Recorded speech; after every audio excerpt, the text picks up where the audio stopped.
Hello, everybody. Welcome to this session on work life balance. Now, this is an issue we all grapple with. Everybody talks of, we need a balance between work and life. But this is also something that is not a problem with any one particular solution. It means different things to different people. Therefore, the solutions will also be different for different people. So, the aim of this session is not to arrive at any particular solution, but the aim here is to get some clarity on what work life balance means to us, each one of us, and make ourselves aware of choices that we have in order to bring about changes. We are going to look at this phenomenon called work life balance from different perspectives and get an idea of what steps we can take to achieve this balance. Here we can start by asking the audience if they sense a need for balancing their lives between work and life. The picture here shows the manager asking his employee to stay back late to ironically attend a workshop on work-life balance. It intends to bring some humor into the whole thing, and we can tell the audience that we can hope none of you have had to do that today in order to attend this workshop. Research says that more than 60% of the workforce is not able to find the balance between work and life, and it's a huge number. And clearly, people do have these issues. So we can ask the audience, what is it that they feel are the challenges they face? Some might say long working hours, some might respond saying travel time to work and back, lot of stress, meeting numbers, not spending enough time with family, not getting enough time for holidays, etc., etc. So as a facilitator, we can try and summarize the key issues that are being faced here. After taking note of these issues that the audience talks about, we can go to this slide where we say, is there a possibility to achieve this balance between work and life? What does it actually mean? Does it mean that I allocate my time and resources and effort equally amongst work and life? Seems difficult, isn't it? Is it then ever possible to achieve this balance? Let's say today I decide that, okay, I'm going to allocate my time equally and I'm gonna leave my office at 6 p.m. every day. Is that going to be acceptable or workable? We also apparently live in a competitive, harsh world where there is always someone available to take your place if you're even underperforming a little bit. Then is it an idealist's dream to talk about work-life balance? Is it a myth? Or can it indeed be a reality? To understand this equation, we will need to dive a little bit deeper and look at a shift in this paradigm. Let's see how. So let's try and shift the paradigm and see what we discover. If you see the image on the left, what we're saying is work is a part of life, as is family, friends, leisure, and health. So what are we trying to do? We are seeing here that we cannot ever balance work and life because work is a part of life. So how can we balance something on one side, which is a part of something, with the whole on the other side? Like, for instance, we can't balance, say, one of my body parts, say one hand, with the rest of my body. Or I can't balance the number 1 with the number 2. It can't be done simply because, hey, it's not possible. So if you see the image on the right, we will always struggle with work-life balance because fundamentally the problem is in the equation itself. So then what is it that we are talking about? So here comes. There is nothing called work-life balance. We need to stop looking for it. It is all life, and life is driven by you, by me. So where we are looking for balance is actually within me, within you. The process starts from there, and then eventually it will lead you to steering your life accordingly.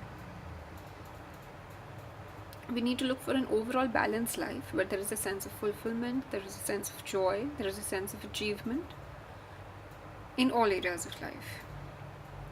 So, what we are trying to say is we need to stop searching for work life balance and look for balance within, from the inner to the outer. And then that's where the crux lies.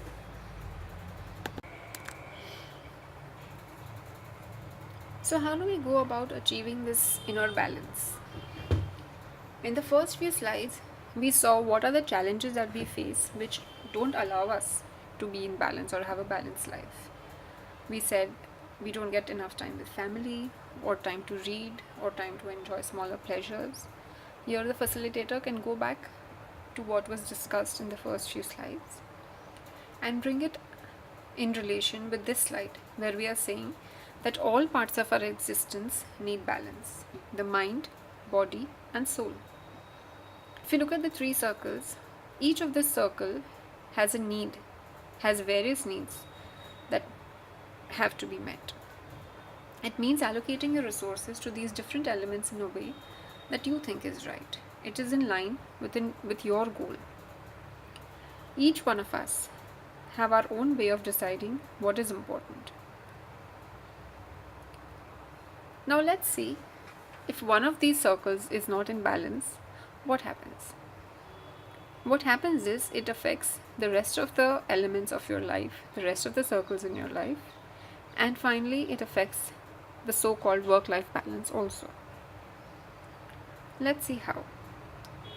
Say you are stressed at work mentally, and you keep thinking about that even after office hours. Something has happened at work you're not happy about, and you keep brooding over it. The needs of the mind, which is to rest, to relax, are not met. Or other needs, probably like reading a book, you're not able to concentrate, or you want to meet friends but you're not fully enjoying. What happens is that the mind gets into a habit, builds a pattern of thinking and worrying. It probably happens one time. The second time it happens, probably we do the same thing, then for a week, and then it'll become a habit without us even knowing about it. On the other hand, if we are able to put our minds at rest, if we are able to take a pause, if we are able to relax our mind, give it some space in the day, even amidst pressures, our mind is able to think more clearly.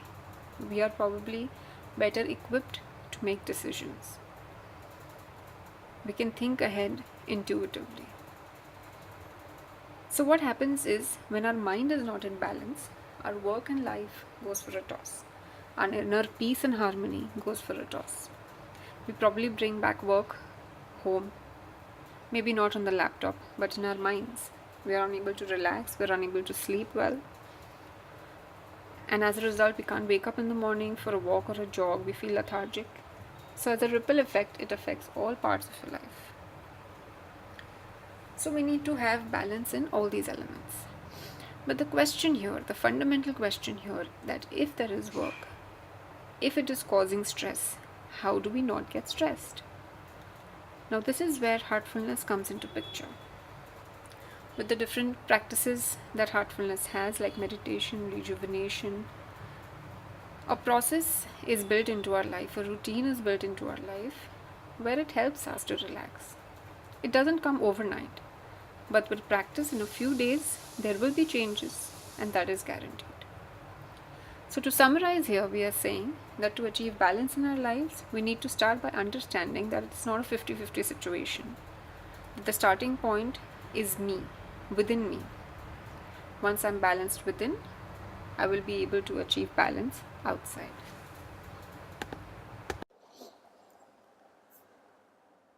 After understanding the fact that balance needs to be inside, balance needs to be met in all areas of life, we will look at a few aspects, few related aspects. The first one being that we need to understand that balance will vary with time. It will depend on what time of life you are in. Say, for example, with age, a student will probably need to focus much more on his studies than probably going out every weekend. person who has just started his career will need to focus on his career rather than building his others, going further in knowledge or building other skills. He will need to focus on the work at hand. With different circumstances, different situations, we need to understand what is our composition of our balance within all these elements of family, friends, leisure, mind, body, spirit. So, what we need to do is we just need to be aware of what is happening around us and what is our place in it, and how am I going to balance within all these elements. The second aspect to be kept in mind is the time frame in which we are evaluating our balance. So the facilitator can ask the audience to describe their ideal balance day. Say, for example, you wake up in the morning, spend time with your kids, if you have any, or go for a walk or a jog, have a good breakfast, take a good bath, probably meditate or do some spiritual exercise in the morning, leave for work on time, reach on time, finish your work on time, do the things that you have to do, come back home, probably go for a jog in the evening if you haven't gone in the morning, catch up with friends, read a book before you sleep, and that's the end of a happy day. But is it all possible to do it in one day? Sometimes there is a deadline at work for which you need to stay back. Then do we say that it's not a balanced day and not feel good about it? The important thing to keep in mind here is that don't make one day an ideal time frame for balance. We cannot achieve or balance everything in one day. We need to make a longer time frame, but in between today and I'll do this when I retire or when I finish work or when I've achieved this much. Between these two extremes, we need to figure out a duration within which I think I can achieve a balanced life. For example, for my body, needs of my body, I will work out thrice a week. I will meditate once a day because that's what the practice says. Probably go for trekking once in 2 months because I enjoy doing it. Whatever works for you. But keep a time frame that is reasonable so that we don't end up being dejected and feeling that, oh, I'm not achieving the things that I'm planning to achieve. So the time frame with which you work is very important to achieve a balanced life. Now that we have seen that balance is to be sought for life and not just for work, how do we go about doing this? The facilitator can take the audience through this slide depending on how the audience is, what is the receptivity, etc. This slide is to indicate a few steps that we can consider to achieve an overall balance. So beginning with clarity of goal. Each one of us has to decide what is the right composition of balance between mind, body, soul, between friends, family, career, personal growth, recreation, etc. We need to keep all elements fit. So it's important that we have a goal clearly defined for ourselves, and it is recommended that we write down the goal, because once it is written, we have more clarity in our minds about what we want to achieve. The second recommendation is to make it SMART, that is specific, measurable, attainable, relevant, and time bound. So instead of saying that I want to be fit physically, I have to join a gym, so I will join a gym in the month of September. Instead of making such a goal, we make it more measurable and specific.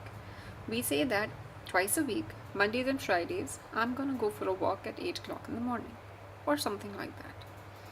So we make it measurable so that we can see after a couple of months, am I doing what I planned? The second step is to prioritize. Maybe our goal consists of a lot of things, out of which some will be urgent, some will be important. Everything cannot be done at the same time. So we try to prioritize our needs, what we need to do, what we need to achieve. Even in this prioritization, the meditation and the rejuvenation practice will help, because it will help us clearly listen to ourselves, what is important for us. It will give us confidence in our decisions, in our goals, and it will overall bring a lot of preciseness and clarity to life. The second point here is, as we discussed in the previous slides, allocate a proper time frame Don't expect everything to happen today. The third step is to plan. We should plan for these priorities. Don't leave it to someday. So if you plan to go for a trek someday, plan for it 2 months from now. This is the date I'm going to go for a trek with this person or this group. If we start the ball rolling, somewhere it will come into your routine. Also, very importantly, we need to identify our inefficiencies. We need to know what we are not good at. For example, the facilitator can bring out his weakness. For me, procrastination is one place where I am good at, or delaying things is what I do sometimes. The work piles up and then I keep delaying things. So something like that. We need to identify our inefficiencies, see where I'm going, and try to rectify that. That will go a long way in achieving balance. And implementation is to just do it. Just do what you have planned. Overall, in this thing, these are not things that we don't know, but in order to instill some kind of discipline, instill some kind of balance, we are supported here with the heartfulness practice. With meditation, you start a day on a calm note, you start a day on a good note, on a happy note, your day follows suit. With rejuvenation, at the end of the day, we again come back to the same balance within that we started the day with, so that we even sleep well. So overall, when this practice helps us bring a balance within, which we can then bring it out in our day-to-day life. This slide and the next one are supportive slides to the overall presentation. It's upon the facilitator to bring in the heartful practice, depending on the maturity of the audience, how long they have been practicing, to what all heartfulness can bring about a difference. So they can take the audience through these points depending on how they think it is right.